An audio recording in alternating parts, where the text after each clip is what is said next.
Bom dia aos ouvintes da Rádio Cidade, bom dia aos ouvintes do Manhã Cidade. E como todo sábado nós chegamos por aqui para tratarmos de política. Olha, uma semana super movimentada e o mais interessante, tivemos muitas coisas inéditas ao longo da semana. A primeira delas foi uma sabatina dupla para os indicados do Lula, a PGR e também ao STF. Para a PGR, o presidente indicou o Paulo Gustavo Gonet Branco e para o STF, o Flávio Dino. Olha, o detalhe aqui que chama a atenção é que o PT achou a indicação do Paulo Gonet uma indicação muito à direita. Ele é considerado muito conservador na visão dos petistas. Porém, o caso mais interessante é que, apesar disso, a esquerda acabou votando nele no Senado porque ele era o indicado do Lula. E a direita, principalmente a direita bolsonarista, em parte também votou. O Paulo Gonet teve 65 votos de 81 senadores. Agora, já com o Flávio Dino, a situação foi diferente.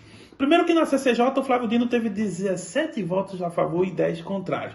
Depois foi ao plenário, precisava de 41 votos e obteve 47 votos.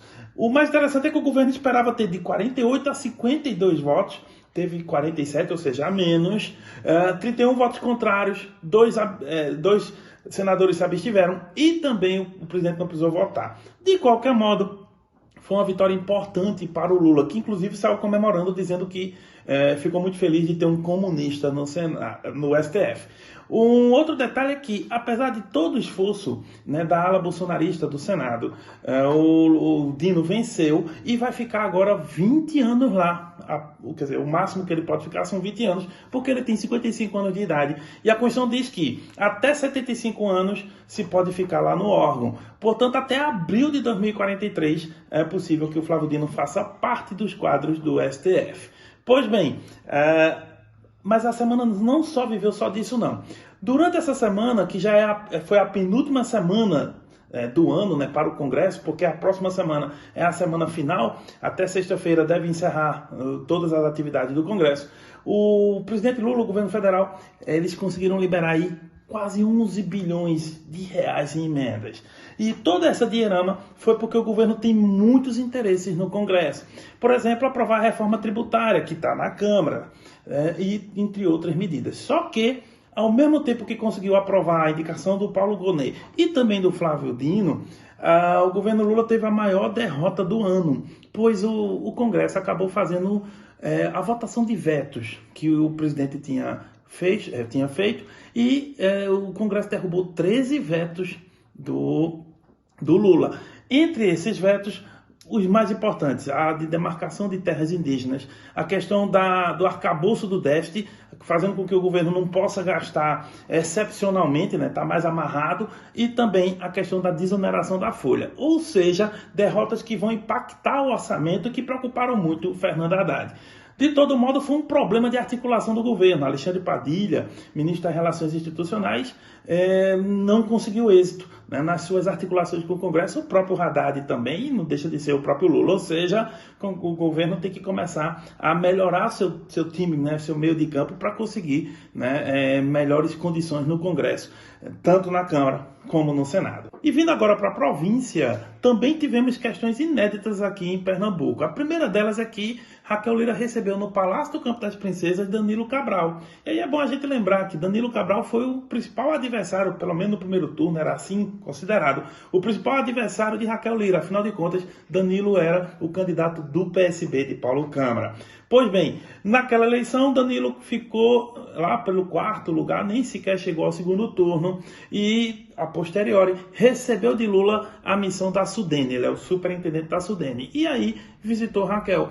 Nessa visita, eles falaram do orçamento que a Sudene tem para Pernambuco, que é um orçamento em torno de 4 bilhões e 600 milhões de reais. Também trataram de Transnordestina, trataram do sertão, da região do semiárido, de turismo, enfim. O mais interessante é que, se de um modo geral, Raquel vem se dando muito bem com o Lula em uma relação administrativa que caminha para uma relação política, como é que não seria o mesmo com um subordinado do presidente?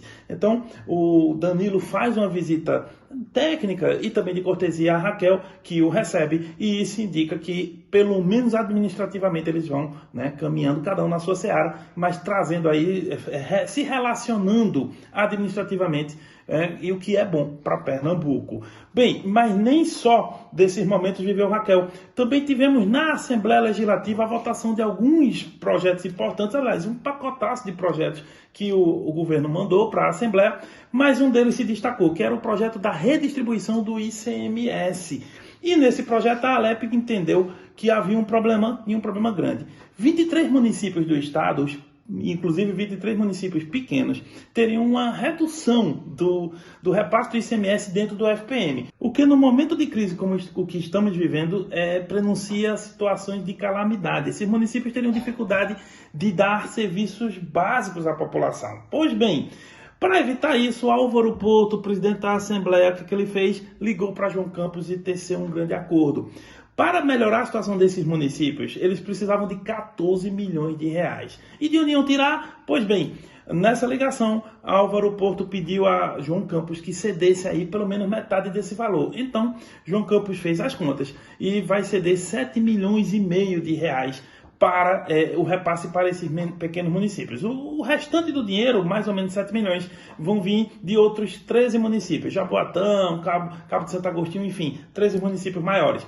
O detalhe aqui, segundo as contas, todos esses municípios não vão receber menos arrecadação. Eles vão receber mais do que receberam esse ano, mas menos do que esperavam. É isso aí, né, que foi o acordo. Detalhe é que João Campos aproveitou para capitanear esse acordo político, dizendo que é um grande municipalista e que entendeu a necessidade dos municípios menores. Mas sabe o que houve? Houve reação. Raquel Lira reuniu os prefeitos de várias regiões do estado e disse que não era bem assim, não. Ela acabou dizendo que, de um modo geral, essa história não era bem assim, que o projeto original dela já previa, né, uma melhora na vida dos municípios. De qualquer modo, o acordo foi feito e a gente vê que a articulação Álvaro Porto, João Campos, indica também alguns caminhos na política. Apesar de ser do PSDB, Álvaro Porto está cada vez mais independente e até oposicionista em algumas medidas. Isso significa que Raquel vai ter trabalho no ano que vem e por isso que para ela é importante montar a base e solidificá-la, porque senão dias difíceis podem ocorrer. Por fim, mas não menos importante, vamos aqui para o país de Caruaru. Olha, a direita em Caruaru foi unificada. Porque, vejam, havia aqui dois grandes grupos se organizando. O primeiro, o de Silvio Nascimento, que estava trabalhando pelo reagrupamento da direita conservadora. Vinha costurando esses grupos aqui na cidade e, consequentemente, reunindo uma equipe e força política. O outro grupo é o de Fernando Rodolfo, que tem um peso institucional maior. Primeiro, porque ele é o presidente municipal do PL. Segundo, porque é deputado federal. E terceiro, porque tem acesso direto a Bolsonaro. Inclusive, fez um vídeo com o ex-presidente, né, apoiando a sua pré-candidatura.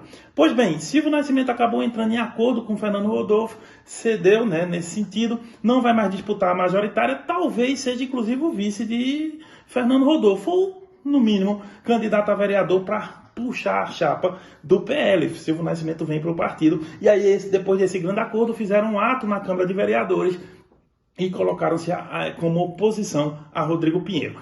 E falando em Rodrigo Pinheiro, ele esteve aqui na Rádio Cidade, né, e respondeu as perguntas, Mário Flávio, André, Santiago e eu. E nessas perguntas ele deixou claro, né, que está vindo para o Republicanos, que está em boa relação com Raquel, que não tem medo da oposição e que, de um modo geral, está pronto para o ano que vem. Agora, nesse caldo todo, ainda ocorreu o seguinte: na sexta-feira saiu uma pesquisa, gente. E nessa pesquisa do IPESP, o Rodrigo Pinheiro está empatado com Queiroz. Porém, numericamente, Queiroz vem na frente. Queiroz tem 31 pontos e o Rodrigo Pinheiro 29, o que pode causar uma sinalização de preocupação no Palácio Drayton Nejaim. Rodrigo Pinheiro disse que não tem medo, que é normal, que pode sair novas pesquisas e que o tempo político muda. Mas, de todo modo, foi um aceno para a oposição, porque além de Queiroz com 31, o terceiro lugar, o delegado Lessa, aparece bem pontuando bem com 16 pontos. O que quer dizer que a oposição tem fôlego ainda na cidade e que 2024 promete. O que dá para perceber é o seguinte: de tédio, ninguém vai morrer aqui em Caruaru, pelo menos não na política. A gente volta segunda-feira com mais comentários, se Deus quiser.